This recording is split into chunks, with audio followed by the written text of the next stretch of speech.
Next जो topic है वो डिस्कस करते हैं ऑर्डर पेयर। ऑर्डर पेयर को कैसे लिखते हैं, जैसे हम कोऑर्डिनेट्स में लिखते हैं ना कि एक्स कोऑर्डिनेट लिख दिया और वाई कोऑर्डिनेट लिख दिया, तो इनको कहते हैं एक ऑर्डर पेयर। मतलब कि किसी पर्टिकुलर ऑर्डर में हमने एक पेयर बना के लिख दिया जिसमें ए क्या है एक्स कोऑर्डिनेट है और वाई क्या है वाई कोऑर्डिनेट है, उसको हम कहते हैं ऑर्डर पेयर। ऑर्डर पेयर को हम कैसे रिप्रेजेंट करते हैं, ए कोमा बी से, मतलब दो नंबर्स को राउंड ब्रैकेट्स के अंदर कोमा से सेपरेट करके लिख देंगे। ठीक है। अब कार्टेशियन प्रोडक्ट ऑफ सेट्स क्या होती है।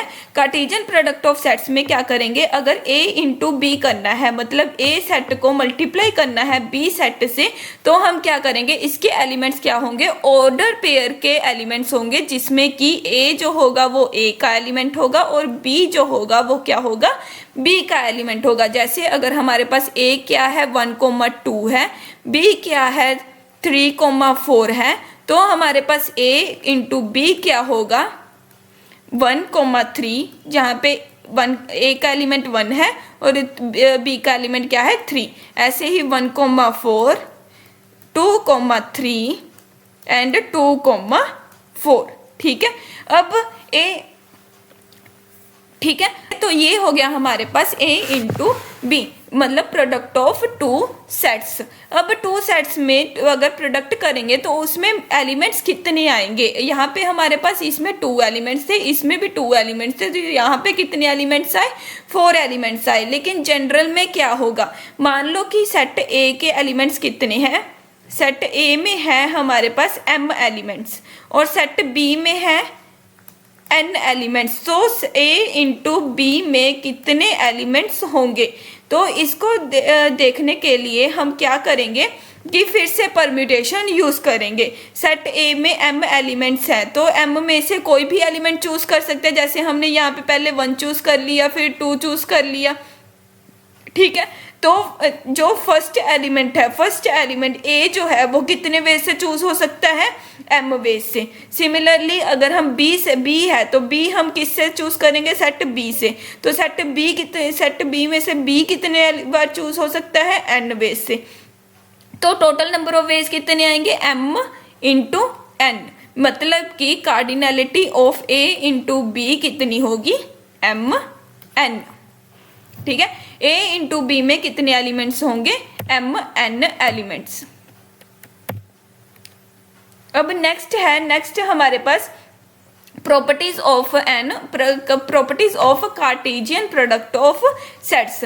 तो कार्टेशियन प्रोडक्ट्स की प्रॉपर्टी में सबसे पहली प्रॉपर्टी क्या है कि a into B union c क्या होगी, a into B union a into c. ये डिस्ट्रीब्यूटिव प्रॉपर्टी ही है एक तरह से। ठीक है। इसको प्रूव करने के लिए हम क्या कर सकते हैं, a into B union C क्या होगा, a into B union C, ये क्या होगा, इसमें कोई कैसे एलिमेंट्स होंगे, a कोमा बी टाइप के एलिमेंट होंगे, जिसमें कि a किस में लाई करेगा, a में, एंड b किस में लाई करेगा, b यूनियन c में लाई करेगा। ठीक है। तो इसमें क्या लिख सकते हैं, a in comma b such that a lie in a and b lie in b और b lie in c। b चाहे b में लाई कर सकता है या फिर b किस में लाई कर सकता है, c में लाई कर सकता है। तो a comma b such that a lie in a and b lie in b और a lie in a comma b lie in c। ठीक है। तो इसका मतलब है a comma b such that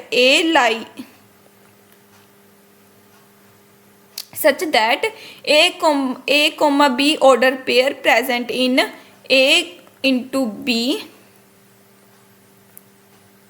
और a comma b order pair present in a into c। मतलब कि a comma b order pair या तो a इंटू बी में हो सकता है या फिर a इंटू सी में हो सकता है। This means that a comma b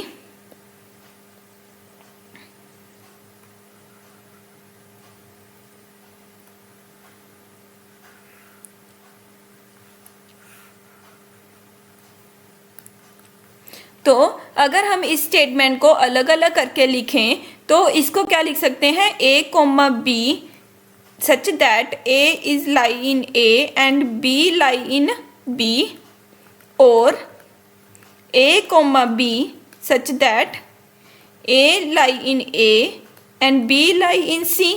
ठीक है, ये किसकी डेफिनेशन हो गई, ए इंटू बी की। और का मतलब क्या होता है, यूनियन, और ये किसकी डेफिनेशन हो गई, ए इंटू सी की। ठीक है, तो ये हो गई हमारे पास प्रूफ। इसकी डेफिनेशन को यूज करके हमने कर दिया प्रूफ। अब सिमिलरली हम क्या कर सकते हैं, इंटरसेक्शन वाले केस में प्रूफ कर सकते हैं।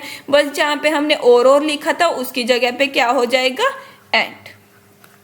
ठीक है, अब नेक्स्ट जो प्रॉपर्टी है, नेक्स्ट क्या है, माइनस, कि अगर a into b minus c is equal to a into b minus a into c, ये एक तरह से ये सारी क्या है, डिस्ट्रीब्यूटिव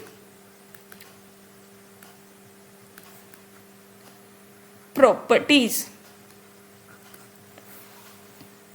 ठीक है, इसको भी हम प्रूव कर सकते हैं कि ए जो है वो ए में लाई करेगा और जो बी है वो बी माइनस सी में लाई करेगा। बी माइनस सी में लाई करने का मतलब है कि वो ओनली बी में लाई करेगा। ओनली बी में लाई करने का मतलब है कि जो ए कोमा बी है वो सिर्फ और सिर्फ ए में लाई करेगा, बी में लाई करेगा, एंड वो ए कोमा सी में लाई नहीं करेगा। ए कोमा सी में लाई नहीं करने का मतलब है कि वो ओनली ए क्रॉस बी में ही लाई करेगा। तो इसको भी हम सिमिलर वे से प्रूफ कर सकते हैं। अब नेक्स्ट जो प्रॉपर्टी है, नेक्स्ट क्या है कि ए intersection B cross C intersection D is equal to A cross C intersection B cross D, कि अगर दो सेट्स की इंटरसेक्शन है और सी को डी की इंटरसेक्शन है तो ए को सी के साथ लिख दो और बी को डी के साथ पेयरिंग कर दो तो हमारे पास सेम ही रिजल्ट आएगा। अब इसको प्रूफ करने के लिए भी हम क्या कर सकते हैं कि यहाँ पे देखो कि ए इंटरसेक्शन बी क्रॉस सी इंटरसेक्शन डी को क्या लिख सकते हैं, a comma b such that a lie in a intersection b and b lie in c intersection D.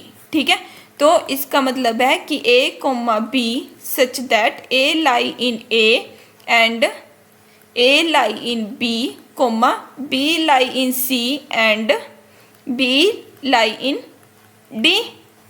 Okay, तो इसको क्या लिख सकते हैं, a comma b such that a lie in a comma b lie in c and a comma b such that a lie in b b lie in d. ये किसकी definition थी, a cross c की intersection B cross d. Okay, अब next है sets on a real number line. Sets real number line पे कैसे represent कर सकते हैं कि कोई भी सेट है, ये होती है हमारी रियल नंबर लाइन जिसके सेंटर में 0 होता है, ये माइनस इन्फिनिटी और ये इन्फिनिटी है। तो हमारे पास जो एग्जाम्पल है 1 2, ये है हमारा सेट। ठीक है, इसको ऑर्डर पेयर कभी मत समझना, साथ में लिखा होगा कि सेट 1, 2 या फिर इसको क्या लिख सकते हैं, इंटरवल। ठीक है, इसका मतलब क्या है कि 1 से लेके 2 तक के सारे एलिमेंट्स। ठीक है, ये हो गया हमारा इंटरवल 1 to 2। और इसमें जो राउंड ब्रैकेट्स का मीनिंग क्या है कि 1 और 2 जो है वो सेट में इंक्लूडेड नहीं है। और स्क्वायर ब्रैकेट का मीनिंग क्या होता है कि जो एलिमेंट है वो सेट में इंक्लूडेड है। जैसे यहाँ पे है 3 to infinity, तो जो 3 है वो सेट में इंक्लूडेड है।